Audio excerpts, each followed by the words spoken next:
Lo ofrezco por cada uno de nosotros para que a través de la palabra de Dios el Señor nos conceda seguir amándolo, sirviéndolo a través de nuestro trabajo, de nuestra misión, y que nazca en nosotros esa alegría, esa paz que necesitamos. Que así sea. Que así sea.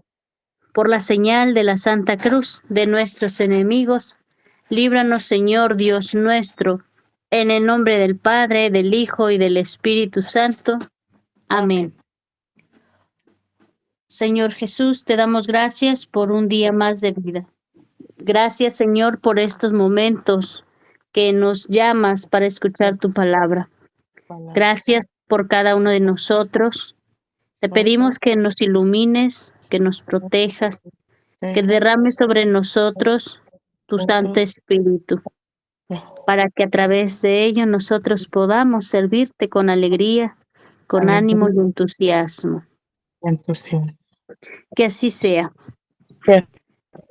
Padre nuestro que estás en el cielo, santificado sea tu nombre. Venga a nosotros tu reino. Hágase tu voluntad en la tierra como en el cielo. Danos hoy nuestro pan de cada día. Perdona nuestras ofensas, como también nosotros perdonamos a los que nos ofenden. No nos dejes caer en la en la tentación y líbranos del mal. Amén. Pedimos la intercesión de nuestra Madre María Santísima. Dios te salve María, llena eres de gracia, el Señor está contigo. Bendita eres entre todas las mujeres y bendito es el fruto de tu vientre Jesús. Santa María, Madre de Dios, ruega por nosotros ruega pecadores, por nosotros pecadores, ahora y en la hora de nuestra muerte. Amén. Gloria al Padre, y al Hijo, y al Espíritu Santo, como era en el principio, ahora y siempre, por los siglos de los siglos. Amén. Nos quedamos reunidos en el nombre del Padre, del Hijo y del Espíritu Santo. Amén.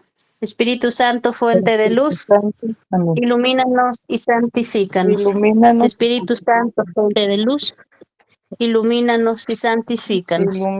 Espíritu Santo, fuente de luz, ilumínanos y santifícanos. Muy bien, ahora sí, hermana, podemos iniciar. Empezamos. En el libro de la respuesta están las escrituras en la página 127. Vamos a iniciar donde nos quedamos la semana pasada. Ahora nos toca hablar, por aquí el primer temita es de las reliquias. Dice que ¿qué son las reliquias? Pues las reliquias son los restos mortales de los santos o los objetos que usaron durante su vida. Luego dice, las reliquias de los santos ¿tienen poder para sanar a los enfermos? No. Las reliquias de los santos no tienen ningún poder para sanar a los enfermos. Dice aquí, y entonces, ¿cómo es que algunas ocasiones alguien se sanó al tocar las reliquias de algún santo? Eso es, en esos casos, es Dios quien hace los milagros para honrar al santo, que son sus amigos, para premiar la fe también de los creyentes, que impulsarlos a seguir el ejemplo de los santos. Yo recuerdo que en una ocasión trajeron las reliquias de San Juan Pablo II. El padre nos dijo, lleven pañuelos limpiecitos y pónganlos encima donde están las reliquias de San Juan Pablo. Dice, y también se van a convertir en reliquia. Pues yo lo hice así. Dice, ya con esos pañuelitos ustedes pueden también ponérselo a algún enfermo. Yo no sé, yo nunca se los he puesto a nadie, pero así dijo el padre, pero no sé por qué lo diría, ¿verdad? Porque dice aquí pues que las reliquias no son las que sanan, sino Dios. A lo mejor sí por medio de aquel santo, ¿verdad? San Juan Pablo pues ya es santo, por medio de que él interceda pues por nosotros, ¿verdad? Porque los santos pues interceden, ¿verdad? También dice la Biblia, pues, en Hechos 15, 5:15, dice que sacaban a los enfermos a las calles y los colocaban en catres y camillas para que al pasar Pedro, al menos su sombra los cubriese. Era tan grande la fe de aquellas personas que eso hacían, ¿verdad? Yo recuerdo que cuando yo estaba chica, que ya la gente ya tenía la fe en la sombra de Pedro, porque decían que pídele a la sombra de Pedro que te cubra de tus enemigos y que no sé qué más. Yo no recuerdo muy bien, pero a mi mamá le decían y yo escuchaba, pero la gente antes pues ni leía la Biblia, no sé de dónde sacaron eso de la sombra de Pedro, porque pues es bíblico, ¿verdad? Aquí dice que sacaban a los enfermos para que la sombra de Pedro, aunque sea, los cubriera, ¿verdad? También vemos en Hechos de los Apóstoles, capítulo 19, versículo del 11 al 12, también habla de que Pedro hacía muchos milagros, que hacía muchos milagros extraordinarios y que dice aquí, dice que hasta el punto de que aplicaban sus pañuelos o sus paños que él había tocado y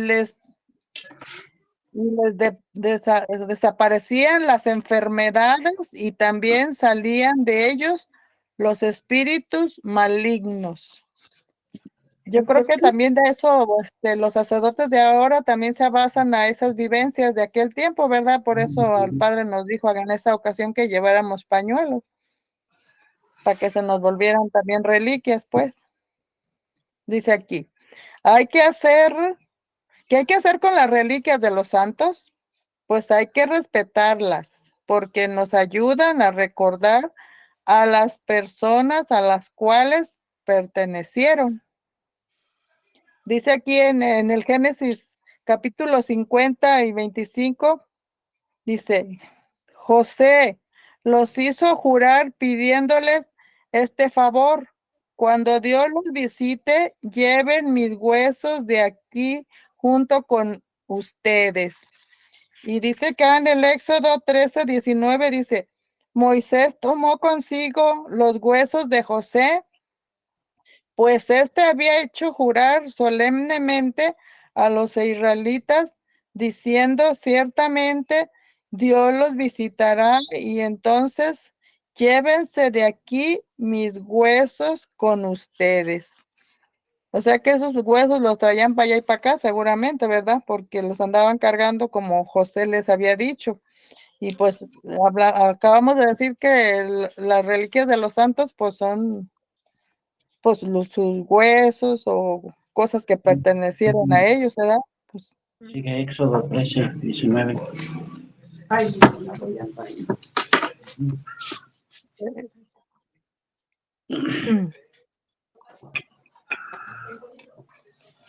también acá más abajo ya nos está hablando de la resurrección de los muertos, dice, al final de los tiempos, ¿quiénes van a resucitar? Dice que al final de los tiempos todos tienen que resucitar, buenos y malos, y esto lo vemos en Hechos 24:15. También en el Evangelio de San Juan, capítulo 5, del 28 al 29, también nos habla, dice de eso mismo, dice, sepan que llega la hora en que todos los que están en los sepulcros oirán mi voz. Los que hicieron el bien saldrán y resucitarán para la vida. pero los que obraron el mal resucitarán para la condenación.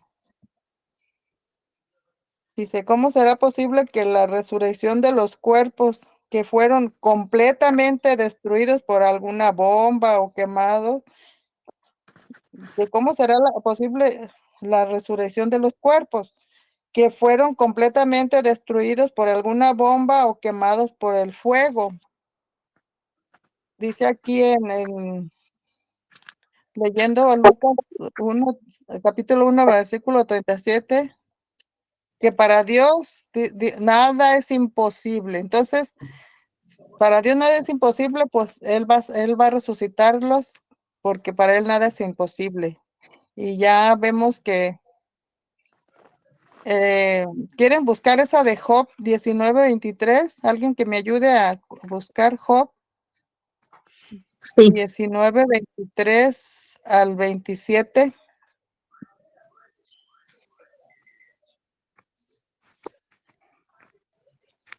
También está la segunda de Macabeos. Alguien que me busque segunda de Macabeos, capítulo 7, versículo 10 al 11, y de ahí hasta el 29.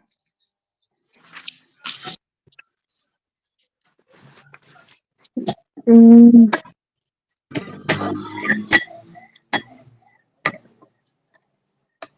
Tiene lentes. Bueno, yo tengo Macabeos, segunda de Macabeos 7:10, Ajá. donde dice, enseguida atormentaron al tercero, quien a petición del verdugo sacó inmediatamente la lengua y extendió intrépido las manos, diciendo con valor heroico, del cielo he recibido estos miembros, por sus leyes los desprecio, mas espero recibirlos otra vez de él algún día. Y en el versículo 29 dice, no le tengas miedo a ese verdugo, muéstrate hermano digno de los demás, aceptando la muerte para recuperarte con tus demás hermanos cuando llegue la misericordia. Del 23 al 27. Dile que lo tienes. Es aquí es como cuando martirizaron a los hermanos, a todos los hermanos, ¿verdad? Que los martirizaron porque no querían comer carne de puerco, ¿verdad? Como que me acuerdo de esto. Pero fíjate, la seguridad de esta persona, ¿verdad? Que decía que Dios le iba a devolver, si le arrancaran lo que le arrancaran, Dios se los iba a devolver. Esa era la fe de este muchacho, pues. ¿Y nadie buscó a Job? Sí, A ver, ojalá. Dice, ojalá que mis palabras se escribieran y se grabaran en el bronce y con un punzón de hierro o estilete, para siempre en la piedra se esculpirían. Bien sé yo que mi defensor vive y que él hablará el último de pie sobre la tierra. Yo me pondré de pie dentro de mi piel y en mi propia carne veré a Dios. Yo contemplaré yo mismo. Yo lo contemplaré yo mismo. Él es el quien viene, el que veré y no a otro. Mi corazón desfallece esperándolo. Palabra de Dios. Señor. Te alabamos, Señor. Fíjese que ahí también está hablando, ¿verdad? Como de la resurrección. Yo así le entiendo, que está hablando que él lo verá a Dios, con su misma carne, con su mismo cuerpo, ¿verdad? Yo así le entiendo, que está hablando cuando sea la resurrección, porque en vida no creo, que nadie ve a Dios, porque ya eso será pues cuando resucitemos. Yo así le entiendo ahí, no sé ustedes cómo le entiendan esa lectura. Es que esa lectura así es, nos está hablando que debemos de vivir y morir con la esperanza de ver a Dios. Sí, Un día ¿verdad? lo veremos frente a nosotros, así es, así se entiende. Así se entiende, sí. También aquí nos sigue diciendo, dice, ¿cómo resucitarán los cuerpos de los que murieron siendo ancianos, enfermos, tullidos, o de los que dieron la vida aún antes de nacer, como los abortitos, ¿verdad? Todos los cuerpos, dice aquí, resucitarán perfectos, sanos y completos. Será un cuerpo glorioso, glorificado, que diga. Yo por ahí he oído decir, la gente ya ve que a veces dice, pues que va, porque yo a veces hablando con un testigo de Jehová, yo le decía, ¿y cómo va a ser la resurrección? Y yo nomás a ver qué me decía. Y me dice, yo le decía, ¿cómo vamos a resucitar? Yo a ver qué me decía, yo le preguntaba, dice, pues le dije yo, por ejemplo, los abortitos de 1 mes, 2 meses, le decía yo, ¿cómo las bolitas de carne van a andar caminando? Porque pues todavía no están a veces ni figurados de su cuerpecito, le decía yo. ¿Y cómo va a ser? Y ya nomás me decía, es que mira, tú no entiendes, Socorro, es que era conocido, ¿verdad? Tú no entiendes, Socorro, es que vamos a resucitar con un cuerpo glorioso y ya le decía yo, bueno, le digo, porque, bueno, yo por ahí he oído decir que vamos a resucitar de la misma edad que Cristo murió, y yo pues esa es mi esperanza también, porque digo yo, bueno, ya los que mueran ancianitos, qué bueno que si vamos a resucitar de la misma edad que Cristo murió, pues no vamos a estar tan arrugaditos de edad, ni tan viejitos, digo yo. Me pongo a pensar en eso, digo, qué bueno, aquí dice que pues que vamos a resucitar con un cuerpo glorificado, ¿verdad? Y pues ojalá y así, nadie sabemos, pero puede que así vaya a ser, que de la edad de que Cristo muere, de esa edad resucitemos, así estemos ancianitos o niños chiquitos o abortitos, ¿verdad? Pero la que hay, 22 que...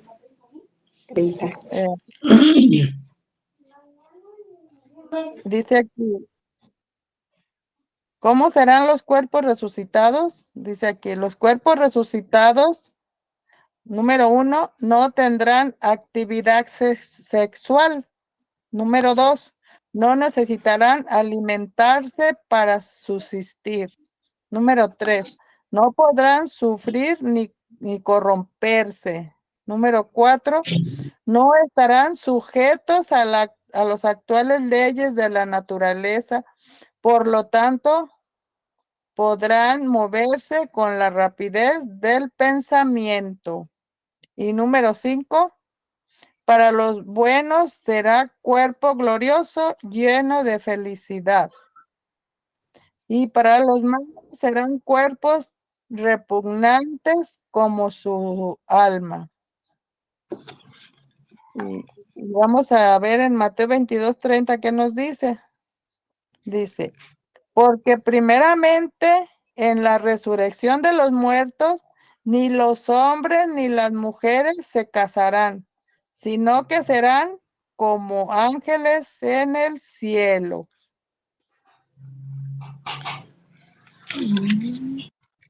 Y en dice aquí, dice, pues algunos dirán cómo resucitaron los muertos, cómo que, con qué tipo de cuerpo salen. Y aquí vamos a ver otra cita bíblica de 1 Corintios 15:35 y 42 al 44. Dice, al sembrarse es un cuerpo que se pudre. Al resucitar será algo que no pueda morir. Al sembrarse es cosa despreciable. Al resucitar será glorioso. Al sembrarse, el cuerpo perdió sus fuerzas y al resucitar estará lleno de vigor. Se sembró un cuerpo animado por alma viviente y resucitará un cuerpo animado por el espíritu. Pues habrá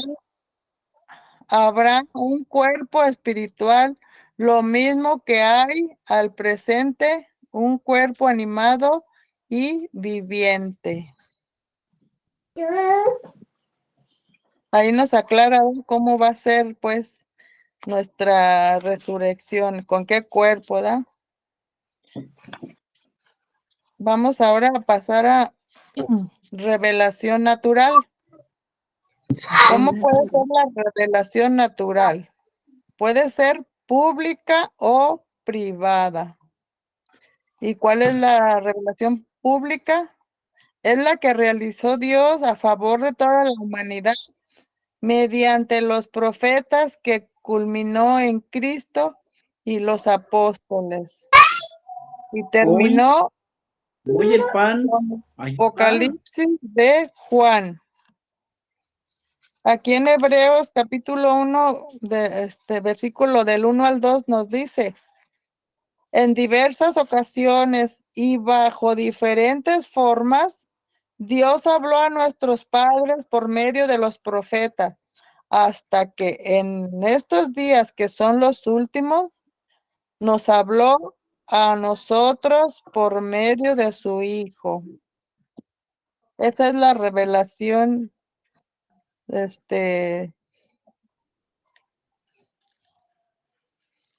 ¿cómo se dice? Sobrenatural. Pública. Pública, ¿verdad? Ay, me enredé, pública, es la revelación pública. Dice que ¿en qué consiste la revelación privada? Dice, es cierto, conocimientos que Dios comunica a personas, en ciertos conocimientos que Dios comunica a personas particulares, por lo general muy entregadas a él. Su función no consiste en completar la revelación definitiva de Cristo, sino la de ayudar a vivirlas más completamente. En una cierta época de la historia, dice aquí que eso está en el Catecismo de la Iglesia Católica, en la página, pues dice aquí 67, no sé si era página o no, pero número 67. De la ley Verbum.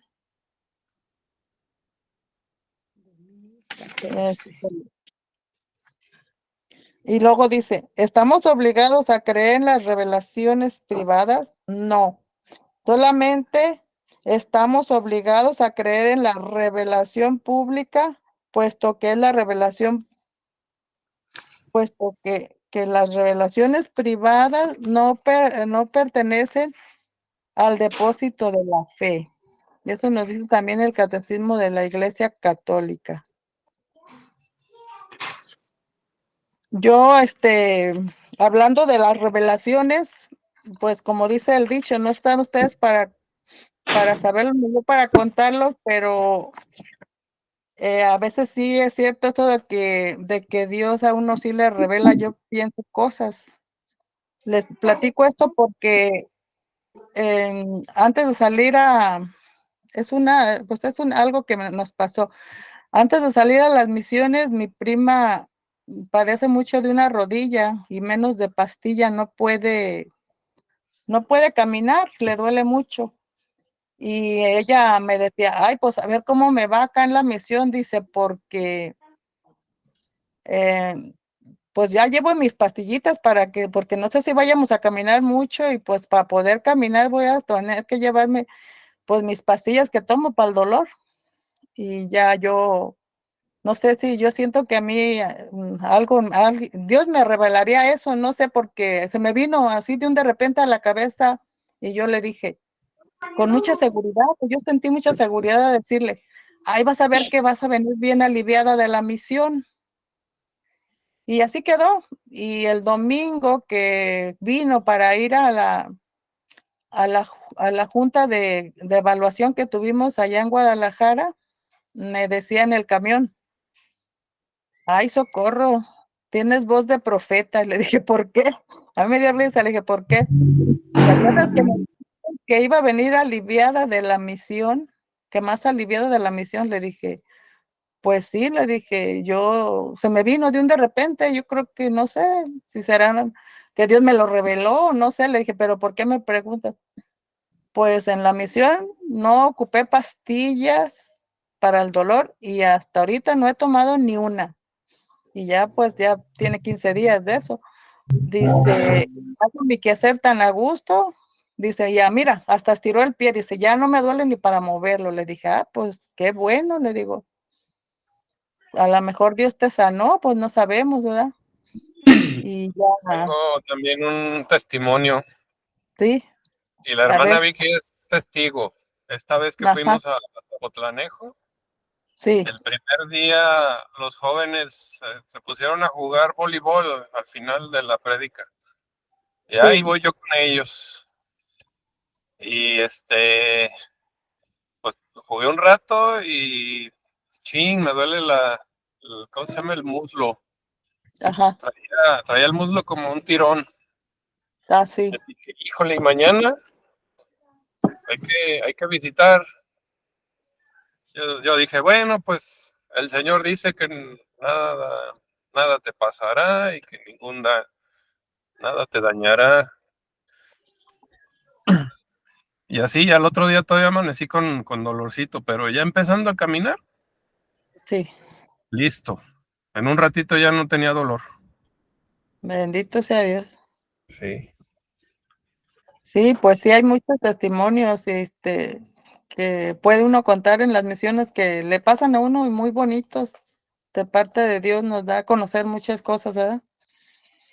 Pues sí, pero dice aquí, pues, ¿verdad? Pues a veces también hay revelaciones, pues, que no son de Dios, como dicen por ahí, ¿verdad? Y no, por ejemplo, ahora que fui a la misión, les puedo contar que andaban asustados con lo del eclipse, pero ¿por qué? Porque allá hay sí les había dicho que hay una religión o secta que los andaba asustando, que porque ya iban a ser los 3 días de oscuridad y todo eso que anda diciendo la gente, pues, ¿verdad?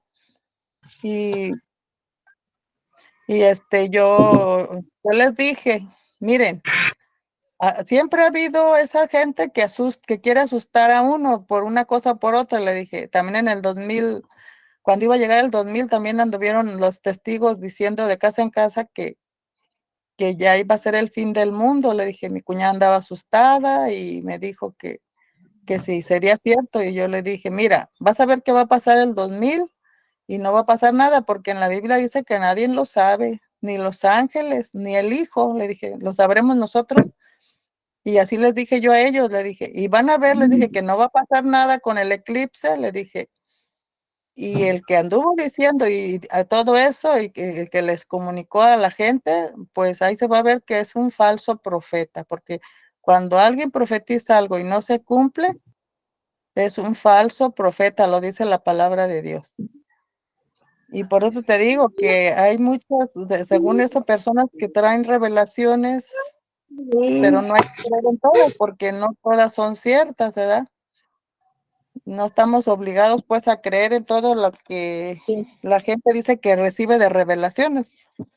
Es lo que les decía, ¿verdad? Que, bueno, le seguimos, dice, de hecho, la exhortación apostólica Verbum Domini de Benedicto XVI señala que son una ayuda que se ofrece, pero que no es obligatorio usarla, pero que ha de ser un alimento de la fe, esperanza y caridad, que son para todos la vía permanente de la salvación.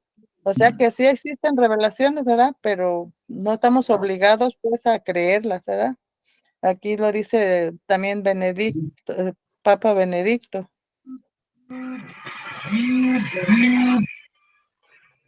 Dice, ¿por qué entonces en ciertos casos la autoridad eclesiástica aprueba algunas revelaciones privadas y rechaza otras? Dice, cuando la autoridad eclesiástica aprueba algunas revelaciones privadas, quiere decir que no encuentra ninguna oposición entre dicha revelación privada o la revelación pública contenida en la Biblia y la tradición apostólica. Cuando al contrario la rechaza, quiere decir que ve alguna oposición entre la supuesta revelación privada o la revelación pública, o simplemente sospecha que pueda tratarse de algún fraude para engañar a la gente. A este propósito, he aquí lo que señala el Catecismo de la Iglesia Católica. La fe cristiana no puede aceptar revelaciones que pretenden superar o corregir la revelación de la que Cristo es la plenitud. En casos de ciertas religiones no cristianas y también de ciertas sectas recientes que se fundan en semejantes revelaciones. Pues sí, porque casi la mayoría de los que fundan alguna secta, luego dicen que tuvieron una revelación, que tuvieron un sueño, ¿verdad? Que les dijo que ellos fundaran esa otra iglesia y cosas así por el estilo. Por eso aquí en el Catecismo de la Iglesia Católica, pues dice que no todas las revelaciones son de Dios, ¿verdad? Porque los sectarios a eso de ahí se agarran para decir que tuvieron revelaciones para fundar sus iglesias o sectas. Bueno, sigamos, dice. ¿Cómo portarse frente a la revelación privada o apariciones de la Virgen? Para evitar decepciones dolorosas, es mejor atenerse al juicio de la autoridad eclesiástica. Es conveniente fijar la atención en el contenido y de las mismas oraciones, penitencia, amor, y más que en las circunstancias espectaculares que las pueden acompañar.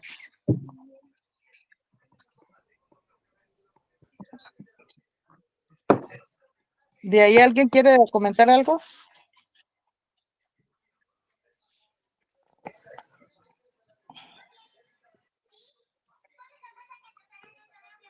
Porque sí hay mucha gente que luego dice, no, pues que a mí se me apareció alguna virgen o algo.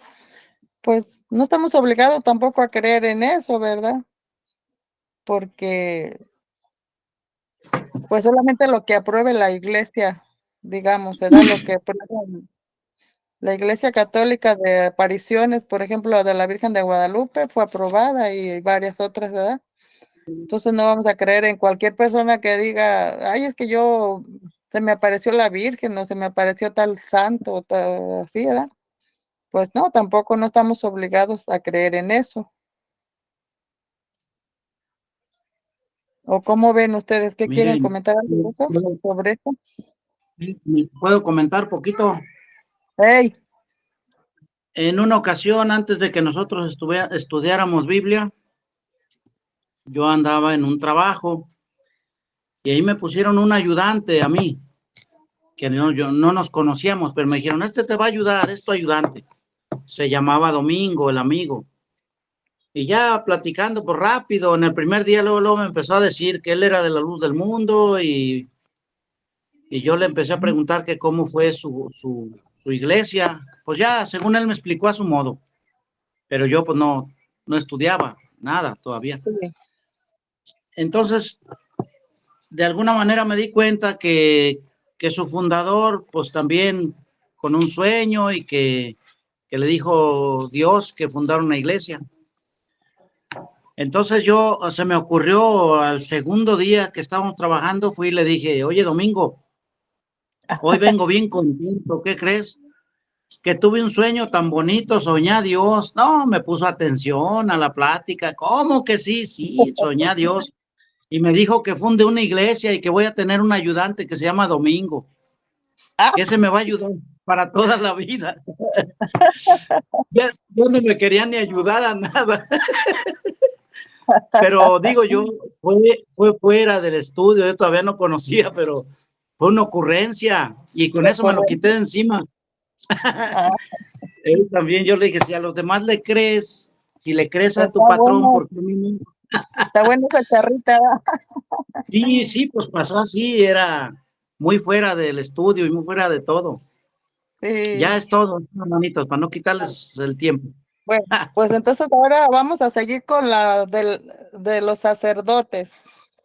Dice aquí, ¿por qué los católicos obedecen a los sacerdotes? Si los sacerdotes fueron los que mataron a Cristo. Ya ve que eso es con lo que nos atacan los hermanos. Ay, que ustedes, que los que mataron a Cristo son los sacerdotes y que ustedes los quieren, los respetan mucho.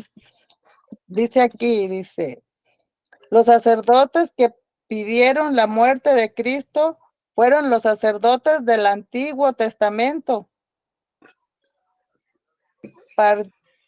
¿Qué? Pertenecieron a la tribu de Leví. Nuestros sacerdotes y obispos y presbíteros son los continuadores de la obra de los apóstoles. Yo es lo que le aclaraba una vez a una hermana porque me decía eso, de que por qué queremos a los sacerdotes y mataron a ellos son los que mataron a Jesús y yo les decía, no, mire, es que los que mataron a Jesús, yo les decía, son los del Antiguo Testamento, los que están ahorita, nuestros sacerdotes, no son los que mataron a Jesús, ¿verdad? Yo a mi modo, pues así le explicaba a una hermana y luego también me decía que los sacerdotes usaban vestido y que se vestían como vestido como las mujeres, que eran afeminados y que no sé qué tanto. Y yo le dije, no, le dije, es que usted no ha leído la Biblia, le dije, allí en la Biblia dice cómo vestían en aquel entonces los sacerdotes, y Jesús y los apóstoles y los sacerdotes. Le dije, allí dice cómo era la vestidura, no, son túnicas, no son vestidos de mujer, le dije yo. Pero es que eso lo hace pues para uno, como ven que uno a veces es ignorante, pues para meterle a uno pues dudas y meterle a uno cizaña, ¿da? Pero pues ya cuando uno sabe contestarles, pues ya mejor no dice nada, ¿verdad? Y pues aquí nos está dando la respuesta también bien clara de que los sacerdotes pues no son los mismos los que mataron a Jesús que a los de ahorita. Dice aquí, dice, más abajo dice, ahora me dirijo a los presbíteros. O sea que aquí vamos a ver en la carta de Pedro, primera carta de Pedro, capítulo 5, versículo 1. Dice, y ahora me dirijo a los presbíteros que hay entre ustedes. Yo también soy presbítero y testigo de los sufrimientos de Cristo, con la esperanza de participar en la gloria que se va a manifestar. Ahí está diciendo, ¿da? Pedro está diciendo que él también es presbítero, ¿verdad? Y testigo de los sufrimientos de Cristo. Y también en Tito 1:5, ahí también Pablo le está diciendo a Tito, dice, te dejé en Creta para que acabaras de organizar lo que falta y pusieras presbíteros en que presbíteros en todas las ciudades de acuerdo a mis instrucciones. Entonces, los apóstoles, aquí está muy claro, ¿verdad? Ellos fueron poniendo otros ayudantes, otros presbíteros, ¿verdad? No nomás como dicen los hermanos, porque ya ve que luego los hermanos dicen, no, pero que sí, Jesús escogió a 12 apóstoles, pero al morir los apóstoles se acabó la iglesia, dicen, ¿verdad? Pues no, no es cierto, porque ellos mismos fueron poniendo más presbíteros y más ayudantes para que continuara la obra de Cristo, la iglesia que él fundó. Acá más adelante dice, ¿por qué los católicos confían en los sacerdotes? Puesto que la Biblia prohíbe confiar en los hombres. Y nos dan la cita de Jeremías 17:5, donde dice, maldito el hombre que confía en otro hombre. Oh, si tienen mucha astucia estas gentes, ¿verdad? Nos dan citas para, según ellos, ponernos en contra de nuestros sacerdotes. Pero si nos ponemos a pensar, ellos también confían en hombres porque confían en el que fundó su iglesia, en los que fundó su secta, ¿verdad? Entonces también están confiando en hombres, porque no nos acusen a nosotros de eso, si ellos también están confiando en hombres. Pero pues aquí cuando habla en Jeremías no se está refiriendo a los sacerdotes, como ellos dicen. Esa se la dan también cuando la confesión, porque dicen que para qué nos confesamos con un hombre pecador y también nos dan la misma cita. Bueno, sigamos. 2023. Los católicos, al obedecer a los sacerdotes, confían en Cristo, que estableció a los sacerdotes como sus representantes y les dio grandes poderes. ¿Quieren que veamos? Aquí hay varias citas. ¿Quieren que veamos esas citas? Está Juan 20:23 y Lucas Yo lo 22:19. tengo, Juan 20, ¿Sí? yo tengo Juan Ándale, 20:23. ándale pues. Dice, a quienes descarguen de sus pecados serán liberados, y a quienes se los retengan les serán retenidos. Palabra del Ujú. Señor. Gloria a ti, Señor Jesús. Aquí es donde está dándoles el poder de perdonar los pecados, ¿verdad? Entonces, alguien que tenga Lucas 22:19. Sí, yo. Y tomando un pan, después de dar gracias, lo partió y se lo dio a los apóstoles, diciéndoles, este es mi cuerpo, que será entregado en bien de vosotros. Haced esto para que os acordéis de mí. De la misma manera, no va a ser el 20, ¿verdad? Pues si quieres, síguele. De la misma Habla manera, hizo con el cáliz después de haber cenado, diciéndoles, este es el cáliz del Nuevo Testamento en mi sangre, la cual será derramada en bien de vosotros. Ujú. Sí, fue cuando instituye la Santa Eucaristía, Jesús se da en la última cena que tuvo con sus apóstoles. Es cuando pues instituyó tanto como el sacerdocio y porque les dijo, hagan esto en memoria mía, los está instituyendo como sacerdotes y aparte la Eucaristía también la está instituyendo, que fue en la última cena que tuvo, ¿verdad? Los apóstoles. Santiago 5:14, ¿quién no lo tiene? ¿Hay alguno enfermo? Que llame a los ancianos de la iglesia, que oren por él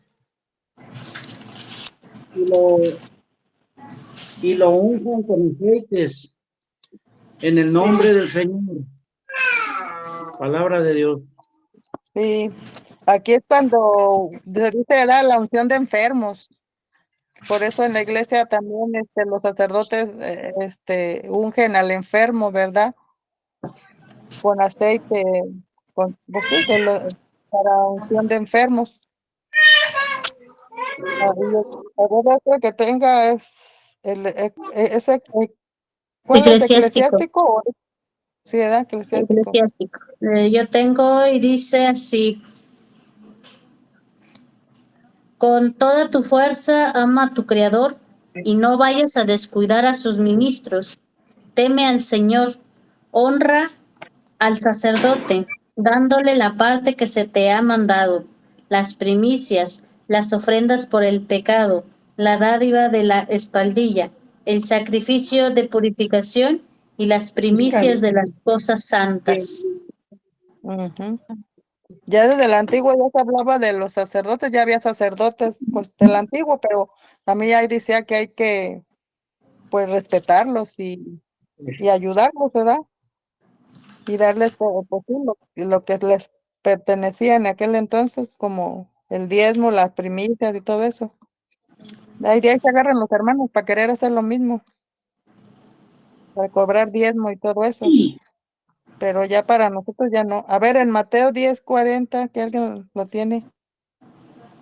El que lo recibe a ustedes, a mí 10:40. me recibe. El Dijo que me 10:40. recibe a mí, recibe al que me envió.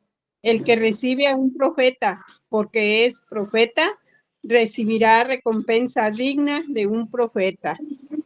Ujú. Está bien, esto también, ¿verdad? El que reciba a uno de los que yo envié, pues los sacerdotes son enviados por Dios también. Entonces, al recibir uno a un sacerdote, pues está recibiendo el mismo Cristo, ¿verdad? O algún enviado, bueno, algún enviado por Dios, pues estamos recibiendo el mismo Cristo, ¿verdad? No hay que rechazar a nuestros sacerdotes ni a algún enviado por Cristo. Y a Lucas, si tiene alguna de Lucas 10:16. Quien les escucha a ustedes, me escucha a mí. Quien les rechaza a ustedes, me rechaza a mí. Y el que me rechaza a mí, rechaza al que me ha enviado. Ujú. Sí, Palabra del pues es, Señor. es más o menos lo mismo, ¿verdad? Rechazando a uno, a un sacerdote, a un enviado por Dios, estamos rechazando a Cristo y a Padre también, ¿verdad? Al que me envió a mí, pues el Padre, ¿verdad? Que envió a Cristo. Entonces, ahí está claro, ¿verdad? Tenemos, Luego, tenemos, en Juan tenemos 20:21 dice, como el Padre me envió a mí, así yo los envío a ustedes. O sea que Jesús fue enviado por el Padre, pero él también envió a los apóstoles que les dice, vayan por todo el mundo y anuncien mi evangelio a toda la creación, ¿verdad? Entonces los sacerdotes, pues también, bueno, los apóstoles en aquel entonces por eso, eran enviados, ¿verdad? O sea, apóstol quiere decir enviado, ¿verdad? Bueno, ahora sigamos. ¿Por qué no se casan los sacerdotes? Ahora vamos a hablar de por qué los sacerdotes no se casan. Los sacerdotes no se casan porque quieren imitar el ejemplo de Cristo que no se casó y enseñó, que no se casó y enseñó la superioridad del celibato respecto al matrimonio. Ahí en Mateo 19:12 dice, hay hombres que nacen incapaces para casarse. Hay otros que fueron mutilados por los hombres. Hay otros que por amor al reino de los cielos han descartado la posibilidad de casarse. Entienda el que pueda. Ya ve que luego con eso también nos empiezan a atacar los hermanos, ¿no? Que en la Biblia dice que el sacerdote tiene que ser casado y que los sacerdotes de nosotros no se casan. Pero porque no entiende pues las escrituras, ahí está bien claro. Dice acá, el mismo San Pablo no se casó y habló de la importancia del celibato para ser más libre en el servicio de Dios. Y en 1 Corintios 7:32-36 nos dice, yo los quisiera ver libres de preocupaciones. El hombre que se queda sin casar se preocupa de las cosas del Señor, de cómo agradar al Señor. Al contrario, el que está casado se preocupa de las cosas del mundo y de agradar a su esposa y está dividido. ¿Verdad? Está bien claro por qué el sacerdote no se casa, ¿verdad? Porque estaría dividido y no podría ocuparse bien de las cosas de Dios, ¿verdad? Oigan, les quiero compartir una cita importante de cuando se hizo el cambio de sacerdocio, A de ver, los sacerdotes antiguos del Antiguo Testamento a los sacerdotes del Nuevo Testamento. A ver si alguien la quiere leer, está en el libro de los Hebreos, capítulo 7, 11, creo que es 11 y 12. pues si lo tiene usted, léalo. Es que como leo bien tartamudo, no me van a entender. Yo soy igual. Aquí lo tengo. Dice, así pues, el sacerdocio de los levitas, que es el fundamento de la legislación de Israel, no es capaz de llevar al pueblo a la religión perfecta. De lo contrario, ¿qué necesidad habría de otro sacerdocio, no a semejanza de Aarón, sino a semejanza de Melquisedec? Y si hay un cambio en el sacerdocio, necesariamente hay un cambio también, necesariamente también hay un cambio en la ley. Palabra de Dios. ¿Y usted allí cómo le entiende que ese fue el cambio? Yo no le agarré muy bien. Es lo que les decía, a ver si nos lo lee alguien más. Es que ahí es donde está, donde Cristo cambió el sacerdocio por los sacerdotes del Antiguo Testamento, porque también hay, en esa parte los hermanos separados nos atacan diciendo que los sacerdotes fueron los que mataron a Cristo y que cosas así. Ajá. Entonces, se les puede decir, sí, pero eran los sacerdotes del Antiguo Testamento. Aquí ya está hablando que Cristo hizo un cambio, porque también dicen los hermanos separados que los sacerdotes se acabaron, que los sacerdotes que hay ahora no deberían de existir porque se terminaron, que el sacerdocio se acabó con la muerte y resurrección de Cristo. Entonces, en esta parte nos está hablando de que hubo un cambio de sacerdocio. Sí. A ver si alguien lo tiene, que nos lo una leída. El padre, como que sí lo he ido con el padre. Lo que pasa es que ahí menciona a Aarón. Aarón era el hermano de Moisés y fue el primer sacerdote del pueblo de Israel después de la salida de Egipto. Por excelencia, sí. Entonces ahí se establece que la tribu de Leví van a ser los sacerdotes de la alianza del Antiguo Testamento. Y a manera de Melquisedec, lo podemos encontrar antes de eso, cuando estaba Abraham librando ahí sus guerras. Se menciona que al volver de la guerra le salió el sacerdote Melquisedec y dice ahí que era rey de Salem. Y el sacerdote Melquisedec ofrecía pan y vino. Entonces, ese culto antiguo, anterior a Moisés, lo retoma Jesucristo en el Nuevo Testamento. Por eso ahora tenemos el sacerdocio a la manera de Melquisedec. Así mero es. Con el culto del pan y el vino.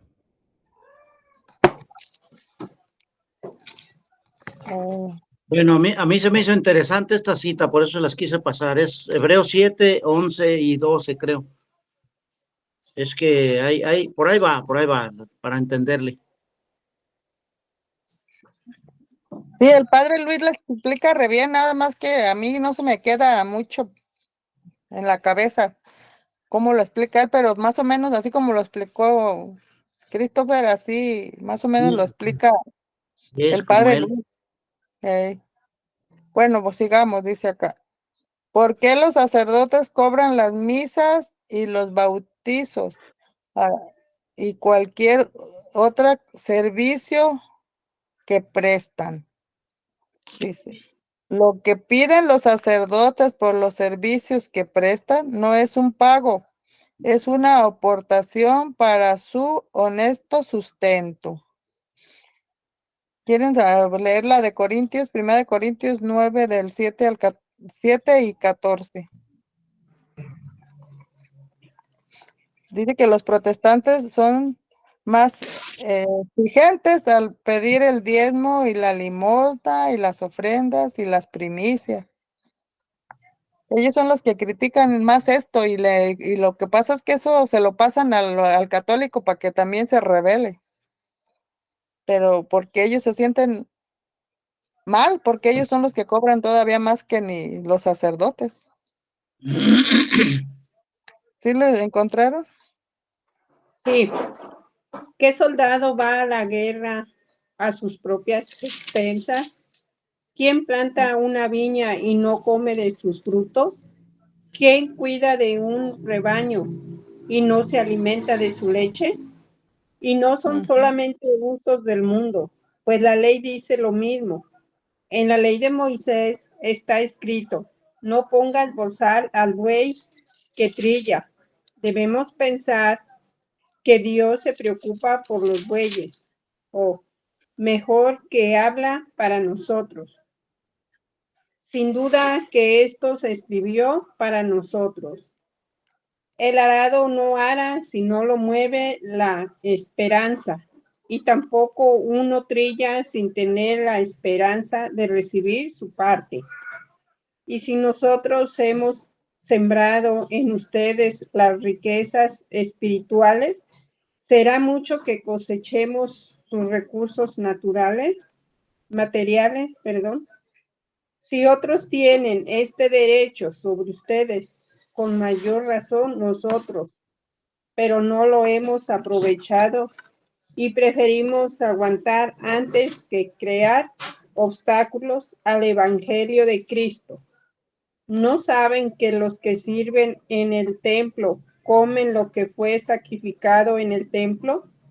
Los que sirven al altar no reciben su parte del altar.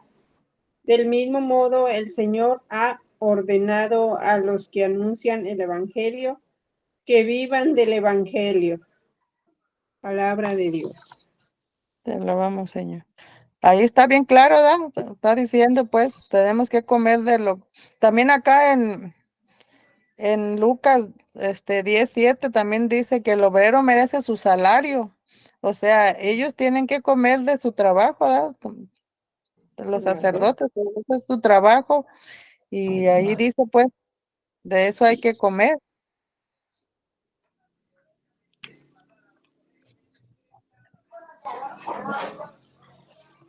Eh, En 1 Corintios 9, 13 al 14 dice, los que sirven al altar no reciben su parte en el altar.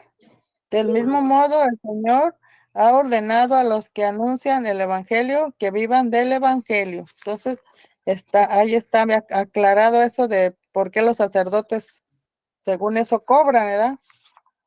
Porque ellos tienen que comer también y tienen que alimentarse y pues vivir del Evangelio también, como dice aquí, vivan del Evangelio. Es como Y cuando luego vamos a los las misiones, sacerdotes, ¿verdad? Que vamos a las misiones, pues no vamos a comprar allá nuestros alimentos, ahí la gente nos los proporciona, nos proporciona alimento y hospedaje, lo mismo da. Bueno, entonces vamos ahora a pasar a las mujeres pueden recibir la ordenación sacerdotal. Ahora me acordé porque ahora que fui a la misión, el señor que nos fue a recoger allí con el padre al templo, el padre, el señor cura a todos los misioneros nos dio el Santísimo a llevar a las comunidades, nos dio para nosotros hacer la paraliturgia, dar la comunión. y el Señor me vio con el frasco, porque el Padre nos lo dio en unos frascos grandes, nos dio como 100 especias de hostia, entonces para los 4 días que estuvimos allá, y el Señor me dice, oiga, ¿no sabía usted que las mujeres no pueden hacer lo que hace un sacerdote? O sea, porque yo iba a dar la comunión y por eso me dijo eso. Entonces yo le dije, pues mire, en la Biblia San Pablo dice que ya hombres y mujeres ya no hay diferencia, porque Dios a hombres y mujeres nos dio la misma dignidad. Y dice ahí que ya no hay diferencia, ¿da? Ya ves que ahí en la de Corintios dice de eso, que ya no hay diferencia ni en esclavo, ni en libre, ni... Bueno, ahí dice varias cosas que ahorita no recuerdo, pero también está diciendo que entre hombre y mujer. Y ya le dije, pero bueno, usted, si a usted no le gusta esto, pues vaya y reclámenle al señor cura, él no lo dio.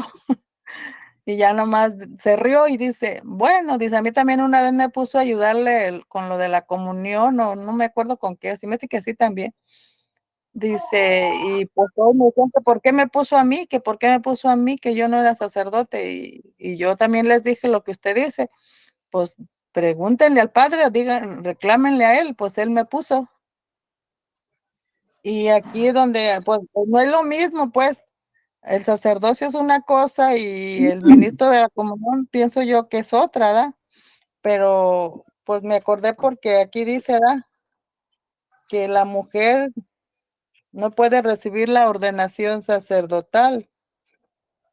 Y dice, siguiendo el ejemplo de Jesús, que escogió como apóstoles a puros varones en la Iglesia Católica, no,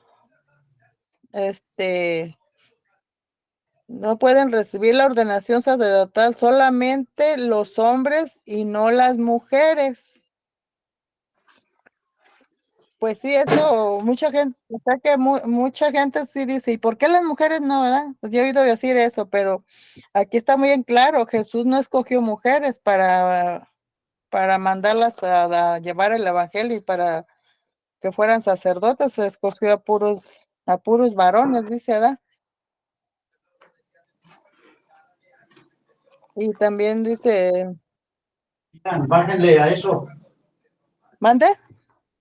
¿Quería decir algo? No, no, no, no, Pensaba que disculpe. quería decir algo sobre eso. No. Bueno, pues ahora ya de aquí en adelante, aquí es el otro tema que sigue, habla de la mentada Santa Muerte, que dice aquí. Es cierto, es correcto venerar a la Santa Muerte. Dice, no, la Iglesia Católica no aprueba la veneración a la Santa Muerte porque es idolatría y superstición. Dice, en efecto, los devotos de la así llamada Santa Muerte la consideran la entidad espiritual más poderosa que existe y le atribuyen poderes a la imagen y demás objetos relacionados con ella. Todo esto es una falta contra el primer mandamiento de la ley de Dios, porque prohíbe la idolatría y toda práctica supersticiosa. Vamos a buscar Deuteronomio 18, del 9 al 14. Deuteronomio.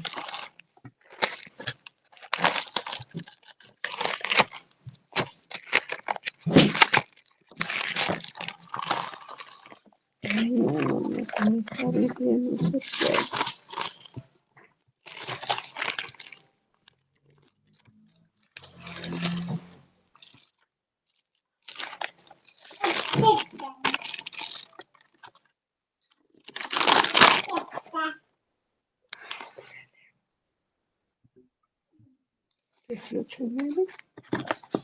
Del 9 al 14. 9 al 14. Del 9 al 14. 18, capítulo 18, versículo del 9 al 14. Cuando hayas entrado en la tierra que Yahvé, tu Dios, te da, no imites las costumbres perversas de aquellos pueblos, que no haya en medio de ti nadie que haga pasar a su hijo o a su hija por el fuego, que nadie practique encantamientos o consulte a los astros, No te lo comas. que no haya brujos ni hechiceros, que no se halle a nadie que se dedique Llévalo a a la basura. supersticiones o consulte a los espíritus, que no se halle ningún adivino o quien pregunte a los muertos, porque basura. Yahvé aborrece a los que se dedican a todo esto y los expulsa delante de ti a causa de esas abominaciones. Tú, en cambio, te portarás bien en todo con Yahvé, tu Dios. Esos pueblos que vas a desalojar escuchan a hechiceros y adivinos, pero a ti, Yahvé, tu Dios, te dio algo diferente. Palabra de Dios. Te También alabamos, aquí Señor. en Deuteronomio también 18, bueno, en el 11, ya lo leyó todo, ¿verdad? Se me hace, desde el 9 Sí. hasta el 14, dice que no se haya nadie que se dedique a supersticiones, consulte a los espíritus, que no se halle ningún adivino o quien pregunte a los muertos. Eso no está bien a los ojos de Dios, y pues hay gente que sí lo hace, ¿verdad? Por su ignorancia o no sé, pero lo hacen. Pero está bien claro. Luego dice, no debemos creer en la Santa Muerte.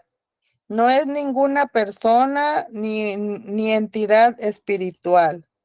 Es solo el término de la vida. No es ninguna persona que pueda ayudarnos en los diversos problemas de la vida, aunque se le represente como a una persona.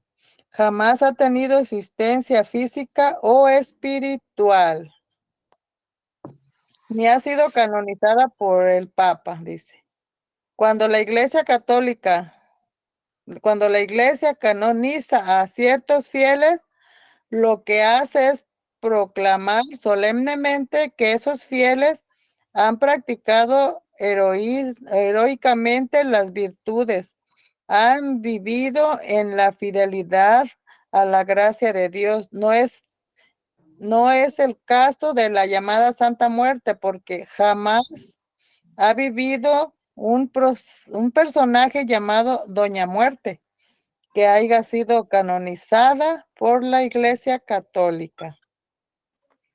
Creer en la Santa Muerte es politeísmo. Politeísmo es creer en varias dioses. Pues bien, los que creen en la Santa Muerte la divinizan, llegan a considerarla como la entidad espiritual más poderosa que existe, incluso el conjunto más popular de este culto dice Jesucristo vencedor, que es que en la cruz fuiste vencido. Dios señala en la Biblia, no tendrás otros dioses delante de mí.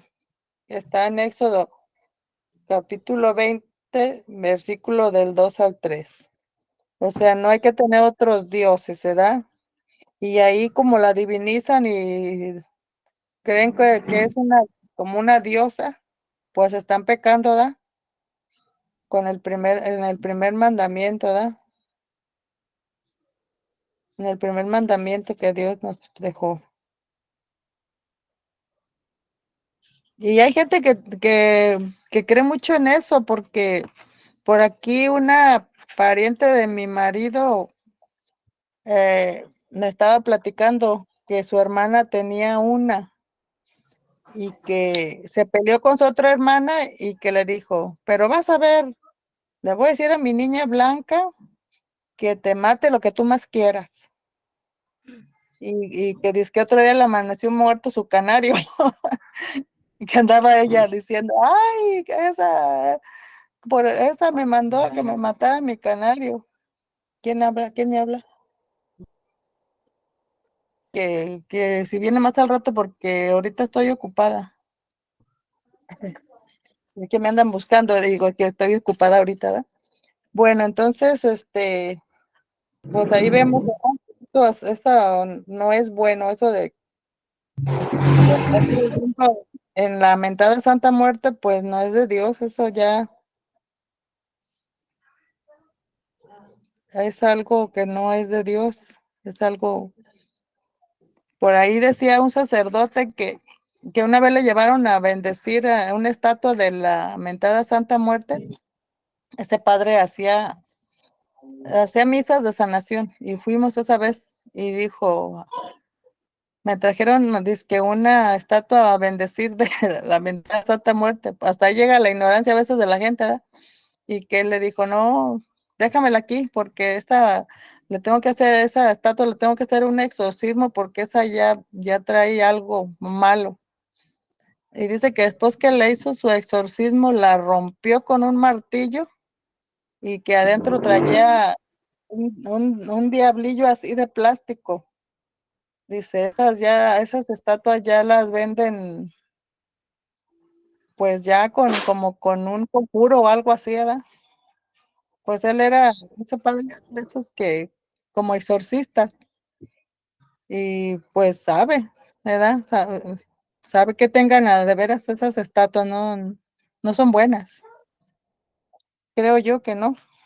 Que al rato vayas a inyectar a la chava. Bueno, vamos a seguirle.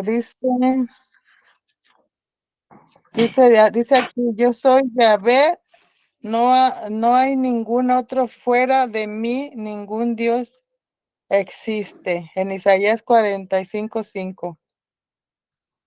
También es superstición e idolatría. Se le atribuyen a la imagen de la llamada Santa Muerte poderes que no tiene, por lo general muy relacionados con la magia. Sus seguidores afirman que al tener una imagen de cierto color se obtendrán diversos beneficios. Si es rojo, se tendrá éxito en el amor. Si es dorado, existe éxito en los negocios. Si es color verde, se tendrá éxito en problemas legales, etcétera. La imagen más poderosa para ellos es la de las 7 potencias.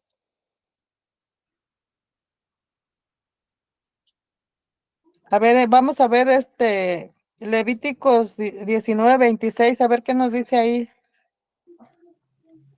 Que no practique la magia. 19, ¿qué dijo? Nomás 26. 19, capítulo 19, versículo 26. Levítico, yo tengo el Deuteronomio.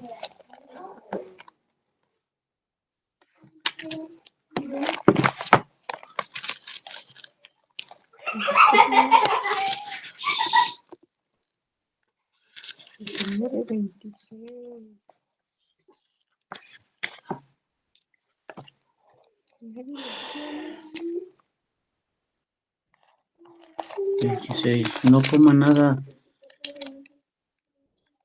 encima de la sangre. No coma nada encima de la sangre. No practiquen la hechicería ni las astrología. Pues ahí está también, ¿no? Hasta ahí yo creo.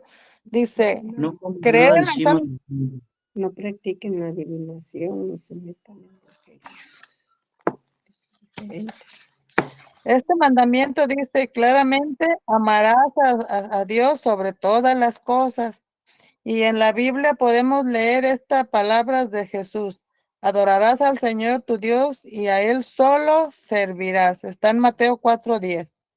¿Qué podemos hacer si hemos creído en la Santa Muerte? Deshacernos de todos los objetos, altares, imágenes, estampas, dijes, medallas, etcétera, relacionados con la Santa Muerte. Asimismo, un buen número de los que habían, o sea, estamos viendo Hechos 19, dice, asimismo un día, un buen día, número de los que habían practicado la magia, trajeron sus libros, los quemaron delante de todos, calcularon su valor y hallaron que era de 50,000 monedas de plata. O sea que también ya desde que los apóstoles se bautizaban y predicaban, ya hubo gente que entregó sus libros de brujería, ¿verdad? Y pues creyeron en Cristo y entregaron, ya estas prácticas son muy antiguas, ¿verdad? Siempre ha habido, porque aquí desde los apóstoles ya había gente que entregó esos libros y fueron quemados. Luego dice, acudir a la parroquia también hay que acudir a la parroquia, confesarnos de este gravísimo pecado. Muchos de los que habían creído venían y confesaban y reconocían sus prácticas públicamente. O sea, ahí mismo, da nada más en el 18, ya después entregaban todos sus libros. Entonces, eso es lo que hay que hacer cuando tenga uno esos altares o esas imágenes, pues acudir también a confesarse, ¿verdad? Y romper todo eso, porque es un pecado muy grave. Dice aquí mucho, acá dice, no volver a caer en este tipo de superstición ni en ninguna otra. Porque cuando Jesús, aquí en Juan 8:11, él le dijo, vete y no vuelvas a pecar. Entonces, no volver a caer, ¿verdad? En ese mismo pecado. Y integrarse a alguna comunidad parroquial o al movimiento católico de tu preferencia para que te prepares y puedas vivir tu fe. ¿Hasta ahí lo dejamos o todavía lo seguimos? No, hasta ahí, hermana, está bien. Hasta ahí la dejamos. Pues bueno, está el libro también, la de las supersticiones, Sí, está más y completo, la ¿verdad? El dichosa otro. muerte. Ahí viene también explicado más específicamente. Esperemos más adelante poderlo tomarlo y estudiarlo un poco. Y bueno, pues agradecerles a todos.